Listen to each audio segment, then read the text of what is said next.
Transformation का मतलब क्या होता है, यहाँ पे हम 3 ट्रांसफॉर्मेशन देखने वाले हैं। फर्स्ट है ट्रांसलेशन, सेकंड है स्केलिंग और तीसरा है रोटेशन। ओके, इन तीनों का मतलब क्या होता है, हमारे पास एक ऑब्जेक्ट होता है और उस ऑब्जेक्ट को हम क्या करेंगे, उस ऑब्जेक्ट पर डिफरेंट ऑपरेशन परफॉर्म करने वाले हैं। सच एज ट्रांसलेशन में हम क्या करते हैं, एक ऑब्जेक्ट को एक जगह से दूसरी जगह पे मूव करते हैं। तो ये जो मूवमेंट होता है of object from one place to another place, इसको हम बोलते हैं ट्रांसलेशन। ओके, सेकेंड है रोटेशन। रोटेशन का मतलब क्या होता है, हम आइदर क्लॉकवाइज और काउंटर क्लॉकवाइज हम क्या करते हैं, हमारे जो ऑब्जेक्ट को क्या करते हैं, रोटेट करते हैं। ओके, जैसे कि आप इमेज को रोटेट करते हैं, उसी तरह हम क्या करेंगे यहाँ पे एक ऑब्जेक्ट लेंगे, क्रिएट करेंगे और उस ऑब्जेक्ट को हम क्या करने वाले हैं, रोटेट करने वाले हैं। और रोटेशन के लिए हमें एंगल देना पड़ता है।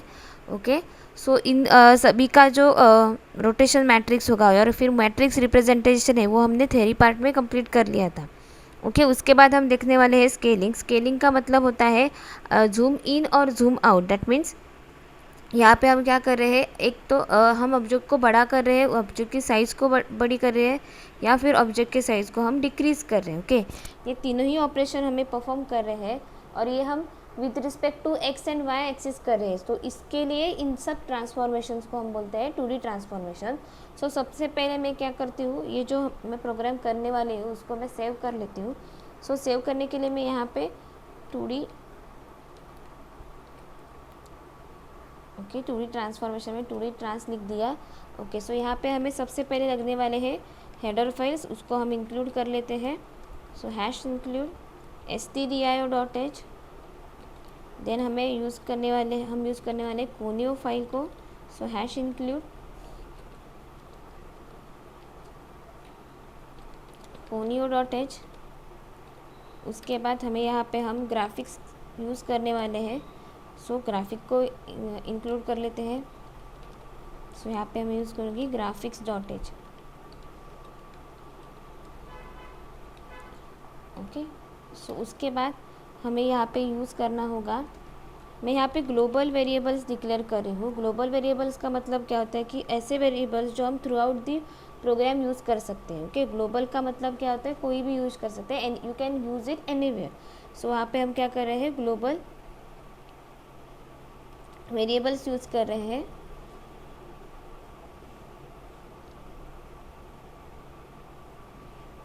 ओके, सो ग्लोबल वेरिएबल के लिए मैं यहाँ पे लिख देती हूँ, मुझे ग्लोबली क्या यूज़ करना है, x1 y1 x2 और y2। ये मैंने इसलिए लिए क्योंकि थ्रू आउट दिस प्रोग्राम हम क्या कर रहे हैं, लाइन के ऊपर क्या करने वाले हैं, डिफरेंट ये जो रोटेशन है, स्केलिंग है, उसको परफॉर्म करने वाले हैं। सो इसकी वजह से मैंने यहाँ पे लिख दिया है कि हमें क्या करना है, x1 y1 x2 y2 को हमने क्या कर दिया है, ग्लोबल कर दिया है। सो हम थ्रू आउट दी प्रोग्राम उसको यूज़ कर सकते हैं। उसके बाद मुझे यहाँ पे मैं सबसे पहले क्या करूँगी कि यहाँ पे मैं तीनों फंक्शंस को डिक्लेयर कर लूँगी और उसके बाद मेन फंक्शन में उन सभी फंक्शन को कॉल कर लूँगी। सो सबसे पहला फंक्शन हम स्टार्ट करेंगे यहाँ पे, वो है ट्रांसलेशन। सो उसके लिए मैंने वॉइड ट्रांसलेशन लिया है। वॉइड इसलिए लिया है क्योंकि मुझे कुछ भी रिटर्न करना नहीं है इस फंक्शन से। अगर मुझे कुछ रिटर्न करना होता तो मैं यहाँ पे क्या लेती, इंस्टेड ऑफ वॉइड हम यहाँ पे इंटीजर या फ्लोट डेटा टाइप रख सकते थे। सो यहाँ पे मुझे कुछ लिखना नहीं है, सो मैंने क्या किया, रिटर्न नहीं करना है, तो मैंने क्या किया, यहाँ पे वॉइड ले लिया है। ओके, उसके बाद हमें यहाँ पे 4 कोऑर्डिनेट्स लेने पड़ेंगे। ओके, क्योंकि हम प्रोग्राम कैसे करने वाले हैं कि हम हमारे ओरिजिनल वैल्यू को भी दिखाएंगे और साथ ही हम क्या करेंगे, जो हमारा ट्रांसलेटेड ऑब्जेक्ट होगा उसको भी हम क्या करेंगे, यहाँ पे दिखा देंगे। सो यहाँ पे इसकी वजह से मैं यहाँ पे थोड़े वेरिएबल डिक्लेयर कर रही हूँ, tx। ओके, tx यानी कि translation in the direction of x axis, ty का मतलब होता है translation in the direction of y axis. Okay, so यहाँ पे हमें 2 ट्रांसलेशन फैक्टर, मुझे हमें x एक्सिस में x डायरेक्शन में कितना ट्रांसलेट करना है और y डायरेक्शन में कितना ट्रांसलेट करना है, इसलिए मैंने यहाँ पे 2 ट्रांसलेशन फैक्टर्स लिए, that is tx and ty। उसके बाद हम xn1 xn2। ओके, यहाँ पे ये मैंने लाइन के कोऑर्डिनेट के लिए लिए है। आप चाहिए तो दूसरा नाम भी लिख सकते हो, लेकिन मैं यहाँ पे xn1 और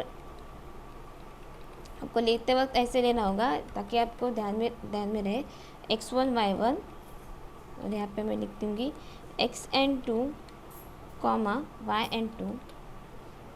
ओके, उसके बाद यहाँ पे सिंपली हमें क्या करना है, प्रिंट करना है, क्योंकि हम यूज़र को बोलने वाले हैं कि enter the coordinates. Okay, so यहाँ पे मैं लिख लूँगी, प्रिंट एफ स्टेटमेंट यूज़ किया है मैंने, enter the translation factor.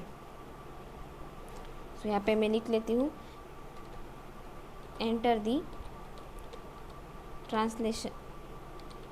Translation factors, यानी कि हमें यहाँ पे क्या फर्स्ट एंटर करके लेना है यूज़र से, वो है tx और ty की वैल्यू। ओके, सो यहाँ पे मैं स्लैश इन देती हूँ क्योंकि मुझे क्या चाहिए, न्यू लाइन पे चाहिए, कि उसके बाद सेमीकोलन। उसके बाद मुझे स्कैनएफ करना है। स्कैनएफ में हम क्या करेंगे, यहाँ पे डबल कोट्स में लिखेंगे %d space %d।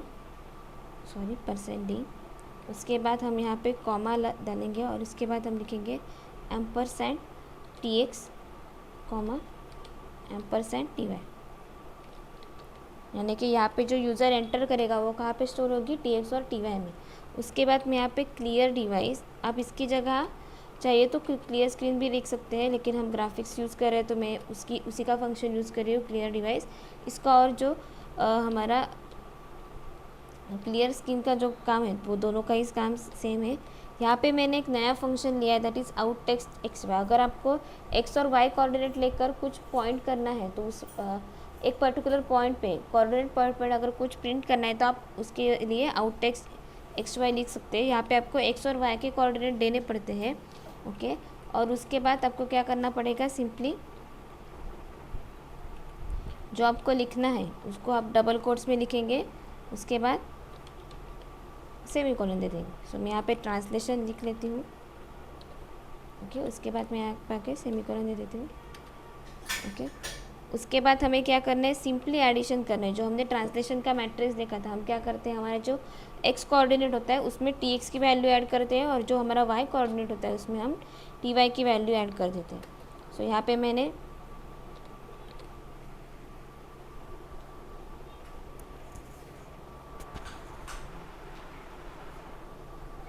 Okay, so यहाँ पे हम yn1 लिख लेंगे, और yn में हम क्या करेंगे, वाई कोऑर्डिनेट की वैल्यू और उसके साथ ty की वैल्यू ऐड कर देंगे। सिमिलरली हम xn2 के लिए भी कर लेंगे। xn2 के लिए हमें यहाँ पे यूज़ करना पड़ेगा x2, और यहाँ पे हम यूज़ करेंगे tx। फिर से yn2 के लिए हमें यहाँ पे यूज़ करने पड़ेगा y2, और उसके साथ हम यूज़ करेंगे ty। सो यहाँ पे सिंपली हमें क्या करना है, जो हमारी ट्रांसलेटिंग वैल्यूज़ होती है उसको हमें क्या करना है, ऐड करते जाना है। ओके, उसके बाद मैं क्या करूँगी, यहाँ पे लाइन का फंक्शन कॉल कर लूँगी। लाइन के फंक्शन के लिए मैं जो कोऑर्डिनेट दे रही हूँ आप ध्यान से देखिएगा। यहाँ पे मैं x1 y1 x2 y2 दे रही हूँ। ओके, ये लाइन क्या ड्रॉ करेगी, हमारा ओरिजिनल ऑब्जेक्ट। सो यहाँ पे मैं कमेंट में लिख देती हूँ कि यहाँ पे ये लाइन क्या करिए कि हमारे जो ओरिजिनल ऑब्जेक्ट है उसको ये क्या करिए, प्रिंट करिए। ओके, उसके बाद मैं फिर से लाइन फंक्शन लूँगी, और इस बार मैं क्या दूँगी, translating coordinate, that is xn1 yn1 xn2 yn2। Okay, so ये लाइन क्या प्रिंट करेगी, हमारी ट्रांसलेटेड लाइन। ओके, और ट्रांसलेटेड ऑब्जेक्ट लिख लेते हैं। ट्रांसलेटेड जो हमारा ऑब्जेक्ट होगा वो ड्रॉ कर देगी। ओके, सो यहाँ पे जो भी आउटपुट आएगा उसको हमें होल्ड करके रखना है, तो यहाँ पे मैंने गेट ch लिख दिया। सो यहाँ पे मेरा ट्रांसलेशन का जो फंक्शन था वो ख़त्म हो गया। तो अब हम लिखेंगे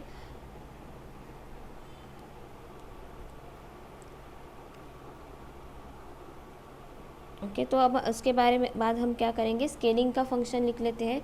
आप चाहिए तो ये सीक्वेंस चेंज कर सकते हैं। सो मैं यहाँ पे लिख रही हूँ स्केलिंग। सिमिलरली जो हमने ट्रांसलेशन के लिए किया था वही हमें यहाँ पे करना है।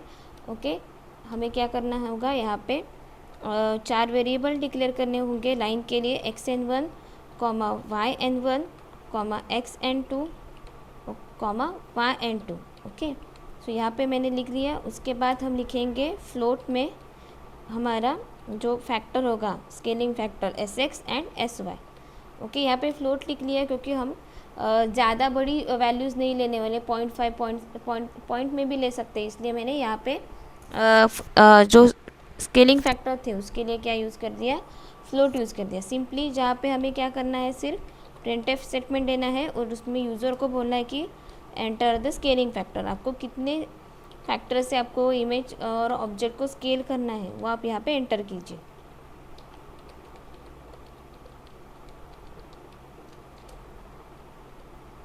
ओके, सिमिलरली हम उसको स्कैनफ कर लेंगे।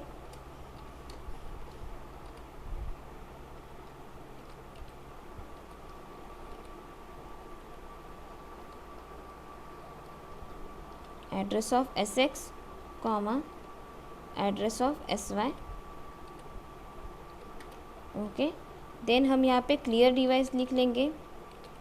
ओके, ये क्लियर डिवाइस लिखना ज़रूरी है क्योंकि आपको क्या करना है, ये सब कुछ क्लियर करके जो ऑब्जेक्ट रहेगा उसको ही क्या करना है, प्रिंट करना है। तो यहाँ पे मैं आउट टेक्स्ट XY लिख रही हूँ क्योंकि मुझे एक पर्टिकुलर कोऑर्डिनेट पे क्या चाहिए, रोटेशन लिखना है। अब कुछ आप चाहे तो ये स्टेप स्किप कर सकते हैं, लेकिन ये ग्राफिक्स का इनबिल्ट फंक्शन है तो मैंने सोचा आपको बता दूँ। और हम इसको सिर्फ फॉर्मेटिंग के लिए यूज़ कर रहे हैं। अगर आप चाहे तो इसको स्किप कर सकते हैं। प्रोग्राम के एंड में आपको मैं इसको स्किप करके आउटपुट बता दूंगी। सो सिमिलरली हमें यहाँ पे क्या करना है, जो स्टेप हमने ट्रांसलेशन में लिए थे वही करना है। ओके, सो xn1 की वैल्यू क्या आ जाएगी, xn coordinate into Sx। Okay, याद रखिए स्केलिंग में हमेशा मल्टीप्लिकेशन होता है और ट्रांसलेशन में हमेशा क्या होता है, एडिशन हो जाता है। तो यहाँ पे मैं ये सारे ऑपरेशंस लिख के लेती हूँ। इंटू Sy, x की वैल्यू के साथ हमें Sx को मल्टीप्लाई करना है और y की वैल्यू के साथ हमें क्या करना है, Sy को मल्टीप्लाई करना है। तो यहाँ पे आ जाएगा x2 इंटू Sx और यहाँ पे yn2 के लिए y2 into Sy। Okay, so यहाँ पे मैंने क्या कर दिया है, वैल्यूज़ को मैंने मल्टीप्लाई कर दिया। अब मुझे क्या करना है, लाइन ड्रॉ करनी है। ओके, लाइन ड्रॉ करने के लिए हम यहाँ पे यूज़ करेंगे x1 y1। अब आपको पता चला होगा कि मैंने उन जो 4 कोऑर्डिनेट थे x1 y1 और x2 y2 को, उसको ग्लोबल क्यों यूज़ किया, क्योंकि आपको बार बार ये लिखना नहीं पड़ेगा। ओके, सो मैं एक बार आप ग्लोबली डिक्लेयर कर देते हैं तो आप कभी भी कितनी भी बार उसको क्या कर सकते हैं, यूज कर सकते हैं। सो यहाँ पे मैं स्केल्ड इमेज के लिए कोऑर्डिनेट्स एंटर करके ले लेती हूँ। ओके, सो यहाँ पे जो आउटपुट आएगा उसको हमें होल्ड करना है। सो मैं यहाँ पे गेट सीज लिख दूँगी। ओके, यहाँ पे मेरा स्केलिंग का फंक्शन भी ख़त्म हो गया और अब हम मूव करेंगे हमारे रोटेशन की तरफ। ओके, सो मैं यहाँ पे लिख लेती हूँ वॉइड रोटेशन।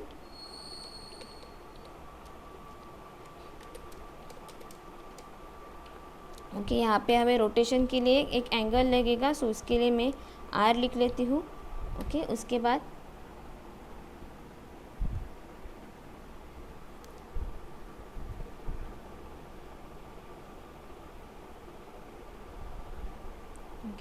उसके बाद हमें क्या लगेगा, एक रेडियस लगेगा। सो रेडियस के लिए मैं फ्लोट ले लूँगी। ये डेटा टाइप जो लेना होता है वो आपके ऊपर डिपेंड करता है। यहाँ पे मेरा फ्लोट का स्पेलिंग गलत हो गया, फिर OAT फ्लोट RX यानी हमें क्या चाहिए, यहाँ पे रेडियस चाहिए। सो RX ले लिया, फिर से वही ले लेंगे coordinate xn1 yn1 comma xn2 comma yn2। Okay, उसके बाद फिर से यूज़र को बोलेंगे कि एंटर द रोटेशन एंगल। आपको कितने एंगल से रोटेट करना है ऑब्जेक्ट को, उसका एंगल डाल दीजिए। सो यहाँ पे मैं लिख लूँगी एंटर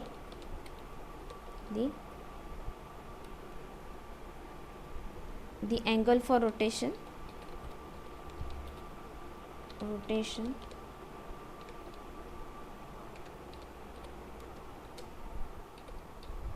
सो यहाँ पे सेमीकोलन देने के बाद यहाँ पे मैं /n देना भूल गई तो यहाँ पे मैं /n देती हूँ। /n क्या करता है, इस स्टेटमेंट को न्यू लाइन पे प्रिंट करने का काम करता है। उसके बाद हमें स्कैनफ स्टेटमेंट लगेगा। सो यहाँ पे हम स्कैनफ लिख लेंगे। यहाँ पे हम क्या करने वाले हैं, %d। ओके, %d क्यों कर रहे हैं, क्योंकि ये फॉर्मेट स्पेसिफायर है। कंपाइलर को पता चलना चाहिए कि जो वैल्यू अब इंसर्ट होने वाली वो क्या है, इंटीजर है। %d यहाँ पे आर आ जाएगा, सॉरी। उसके बाद हम यहाँ पे क्लियर डिवाइस कर लेंगे। अगर आपको कुछ भी पता ना चले तो उस पर सिंपली जाकर राइट क्लिक कर दीजिए। आपको उस ग्राफिक्स में का वो फंक्शन उसका क्या यूज़ होता है, उसका सिंटैक्स आपको वहाँ पे मिल जाएगा। सो यहाँ पे मैं आउटटेक्स्ट XY लिख रही हूँ। यहाँ पे मैं कोऑर्डिनेट दे रही हूँ 500, 200। ये कोऑर्डिनेट भी आप अपने मुताबिक दे सकते हैं, मैंने अपने मुताबिक दिए हैं। सो यहाँ पे मैं रोटेशन लिख लूँगी।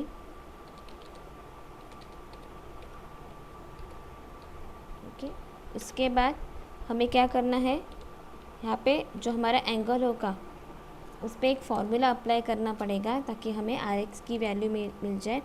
सो जो भी एंगल होगा उसको हम मल्टीप्लाई करेंगे पाई से, और उसको मल्टीप्लाई किए हुए उसको हम डिवाइड करेंगे 180 से। ये 180 क्यों आता है, क्योंकि हम क्या करते हैं, काउंटर क्लॉकवाइज आते हैं। ओके, हाफ सर्कल की वैल्यू होती है 180, सो मैं यहाँ पे 180 लिख देती हूँ।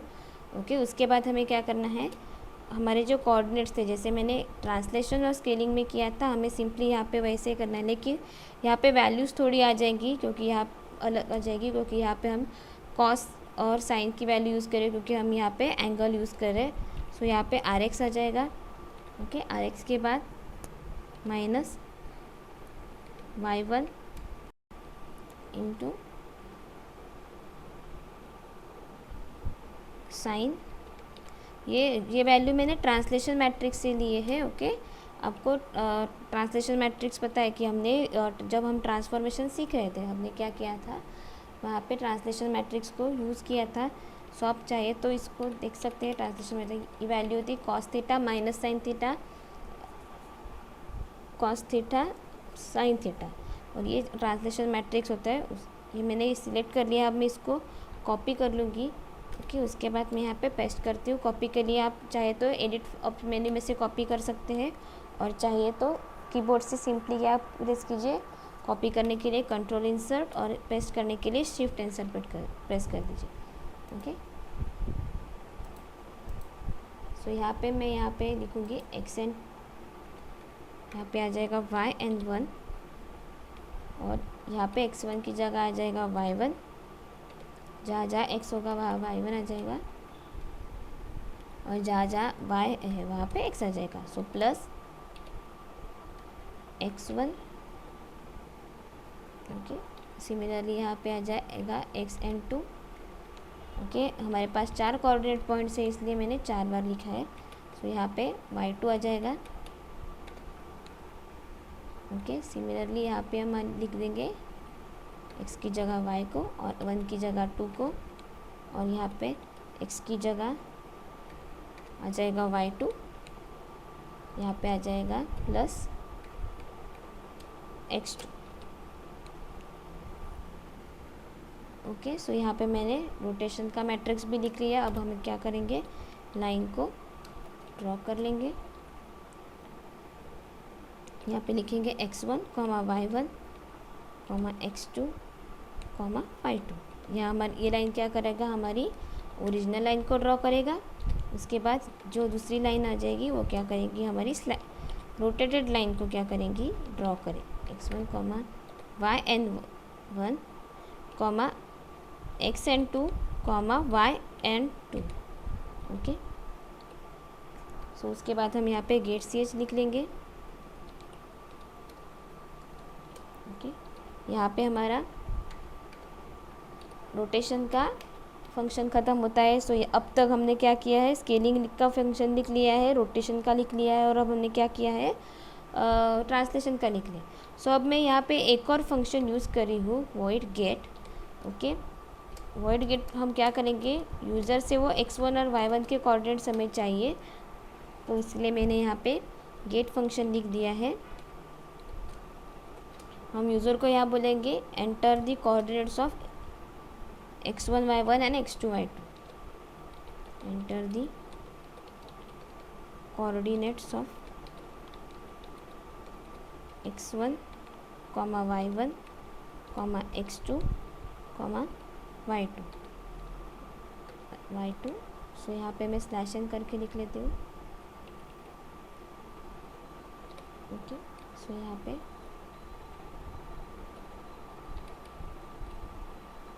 उसके बाद हम वो जो वैल्यूज़ होंगी तो हम स्कैनएफ कर लेंगे। स्कैनएफ के लिए हम यहाँ पे लिखेंगे 4 वैल्यूज़ है तो यहाँ पे आ जाएगा 4 बार %d। Okay, space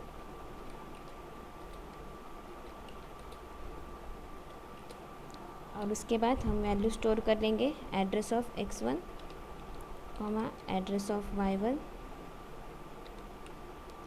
comma address of x2 comma address of y2।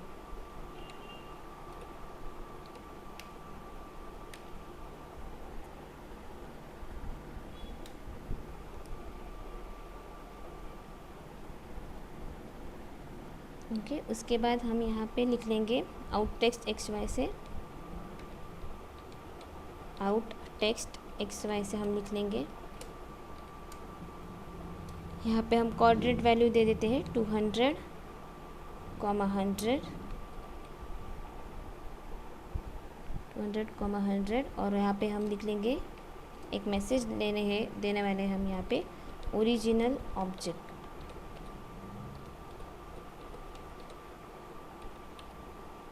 Okay, उसके बाद हमें सिंपली क्या करना है, यहाँ पे लाइन को कॉल करना है with by using x1 comma y1 comma x2 comma y2 से। ओके, सो यहाँ पे मैं गेट ch लिख लूँगी क्योंकि जो लाइन आएगी उसको हमें क्या करना है, होल्ड करके रखना है। सो यहाँ पे मेरा गेट फंक्शन ख़त्म हो जाता है।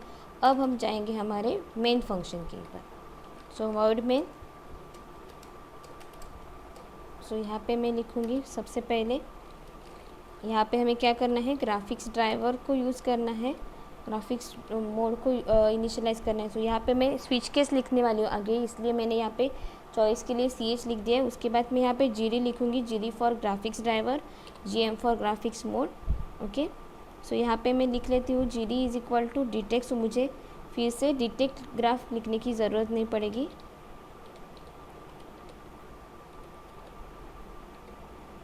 इसके बाद मैं मेरे ग्राफ को इनिशियलाइज़ कर लेती हूँ by using init graph function. So यहाँ पे लिखना पड़ेगा हमें सबसे पहले address of GD comma address of GM। उसके बाद कॉमा देखिए डबल कोट्स में हम लिखेंगे हमारे टर्बो C का पाथ C://टर्बो C3 //BGI। हमें BGI तक का ही पाथ लेना है। ओके, उसके बाद हम यहाँ पे गेट फंक्शन को कॉल करेंगे। ओके, सो गेट फंक्शन को कॉल करने के बाद हमें यहाँ पे एक डू वाइल लूप लगेगा। ओके, सो मैं यहाँ पे डू का लूप स्टार्ट कर देती हूँ। ओके, यहाँ पे हम लिखेंगे सबसे पहले हमें क्लियर डिवाइस कर लेना होगा। सो यहाँ पे मैं क्लियर डिवाइस लिख लेती हूँ और उसके बाद मुझे एक मेन्यू प्रिंट करना है। तो यहाँ पे मैंने आउट टेक्स्ट XY लिखा है।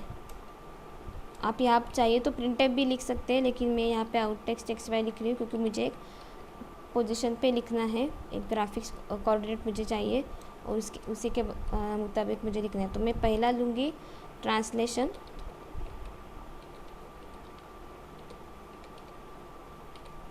ओके, यहाँ पे मैं सेमीकोलन देती हूँ और उसके बाद मैं इसको क्या कर लूँगी, कॉपी कर लूँगी और कॉपी करने के बाद मैं उसको जहाँ पे मुझे चाहिए होगा वहाँ पे मैं जाके उसको क्या करूँगी, शिफ्ट इंसर्ट प्रेस करके उसको मुझे 4 मेनू चाहिए तो मैंने यहाँ पे 4 बार लिख दिया है। ओके, अब हम क्या करेंगे, सिर्फ ये कोऑर्डिनेट वैल्यू चेंज करेगी। इन दिस केस हमारा जो x कोऑर्डिनेट होगा वो सेम रहेगा, चेंज होगा तो होगा हमारा सिर्फ जो y कोऑर्डिनेट है वही चेंज होगा। सो यहाँ पे ट्रांसलेशन की जगह मैं लिख देती हूँ स्केलिंग।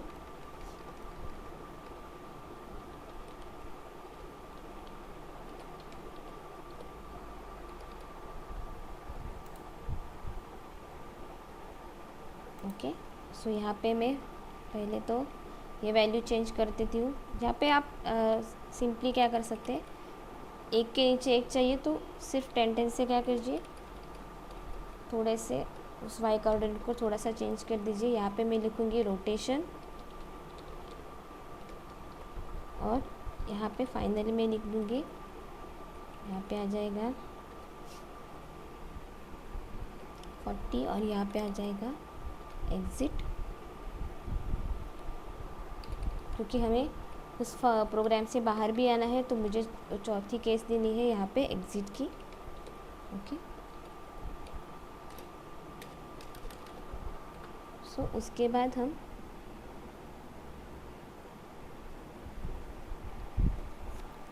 मुझे एक और बार आउट टेक्स्ट एक्स वाई लिखना पड़ेगा। सो मैं यहाँ पे इंसर्ट कर लेती हूँ और उसके साथ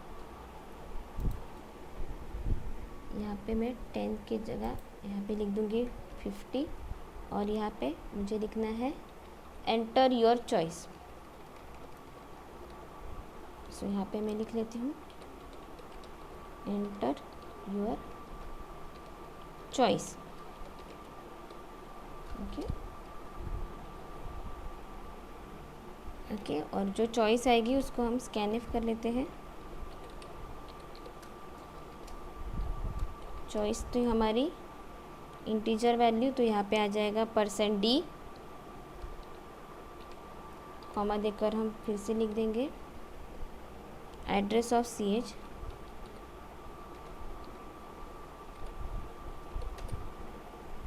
ओके। उसके बाद हम स्विच केस में ये CH को पास कर देंगे, और अब तक हमारा डू वाइल लूप चालू है, मैं डू वाइल को ख़त्म नहीं किया है। यहाँ पे स्विच केस हम यूज़ करने वाले हैं, और यहाँ पे मैं एक डिफरेंट केसेस लिखने वाली हूँ। सो केस 1 मेरा क्या हो जाएगा, यहाँ पे मुझे यूज़ करना है ट्रांसलेशन को, मैं कॉल कर दूँगी सिंपली ट्रांसलेशन फंक्शन को कॉल करना है, और उसके बाद मुझे देना है ब्रेक देना इम्पॉर्टेंट है, क्योंकि तभी कंपाइलर को पता चलेगा कि यहाँ पे केस 1 क्या हो रही है, ख़त्म हो रही है। ओके। और केस 2 लिख लेंगे। केस 2 में हम क्या लिखेंगे, हम यहाँ पे देखें हमने क्या किया था, स्केलिंग। सो यहाँ पे मैं स्केलिंग फंक्शन को कॉल कर लेती हूँ। उसके बाद मैं फिर से ब्रेक ले लूँगी। उसके बाद आ जाएगा केस 3। केस 3 में हम क्या करेंगे, रोटेशन फंक्शन को कॉल कर लेंगे। ओके। सो यहाँ पे हम ब्रेक लिख देंगे फिर से। सो यहाँ पे केस 3 भी ख़त्म हो गया है। उसके बाद मुझे यहाँ पे एक और केस चाहिए, आप चाहिए तो यहाँ पे डिफ़ॉल्ट लिख सकते हैं या फिर केस 4 लिख सकते हैं। सो केस 4 पे हम क्या करेंगे, यहाँ पे हम लिख देंगे एग्ज़िट 0।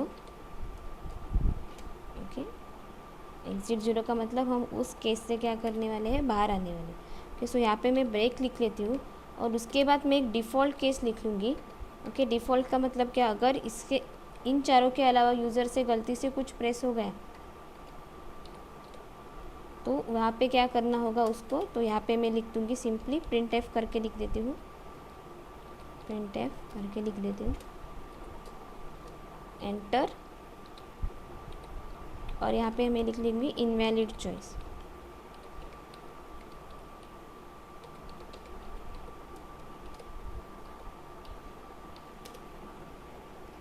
ओके। सो यहाँ पे मेरा स्विच केस ख़त्म हो गया। ओके। स्विच केस ख़त्म करने के बाद हमें यहाँ पे क्या ख़त्म करना होगा, हमारा while loop do while loop ख़त्म करना होगा। सो ये हम कब तक करेंगे, जब तक हमारा CH जो है वो 4 से क्या है, लेस देन 4 है, तब तक हमें ये डू वाइल लूप को चलाना है। उसके बाद हम हमारा मेन फंक्शन को क्लोज कर देंगे। सो यहाँ पे मैं प्रोग्राम को सेव कर लेती हूँ। ओके। सेव करने के बाद हम उसका आउटपुट क्या आता है वो देखेंगे। सो यहाँ पे मैं सिंपली क्या कर रही हूँ, कंट्रोल F9 कर रही हूँ। यहाँ पे 2 वार्निंग्स है, 2 एरर है, वाई एंड।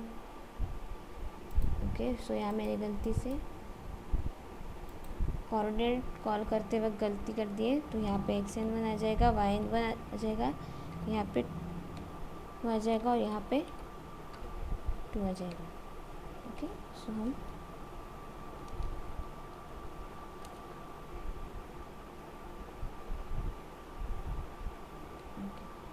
सो यहाँ पे देखिए मैंने GD की जगह सिर्फ G लिख दिया था। सो यहाँ पे मैं GD लिख देती हूँ, Alt F9। अभी भी एक एरर है कि यहाँ पे एक एक्स्ट्रा आ गया। अब देखिए कोई भी एरर नहीं है कि उसके बाद हम सो यहाँ पे आपको क्या करना पड़ेगा, कोऑर्डिनेट के वैल्यूज़ पुट ऑन करने होंगे। सो आप यहाँ पे आपको जो चाहिए वो वैल्यू क्या कर सकते हैं, पुट ऑन कर सकते हैं। सो यहाँ पे हम पुट करेंगे वैल्यू 100, 100, 200, 200। आप चाहिए, आपको जो चाहिए आप वो क्या कर सकते हैं, यहाँ पे प्रिंट कर सकते हैं।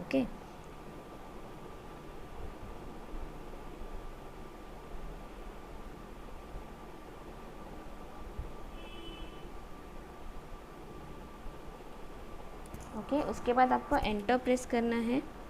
ओके, अगर आप एंटर प्रेस करेंगे तो आपको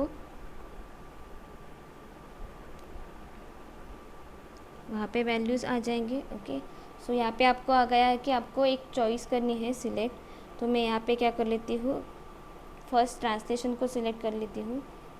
ओके, सो ट्रांसलेशन को सिलेक्ट करने के बाद हमें यहाँ पे ट्रांसलेशन फैक्टर्स को ऐड करना है। सो मैं यहाँ पे 10 और 20। ओके, देखिए आपने ट्रांसलेशन जो मेरी ओरिजिनल ऑब्जेक्ट थी वो कहाँ थी, और जो ऊपर की है वो क्या है मेरी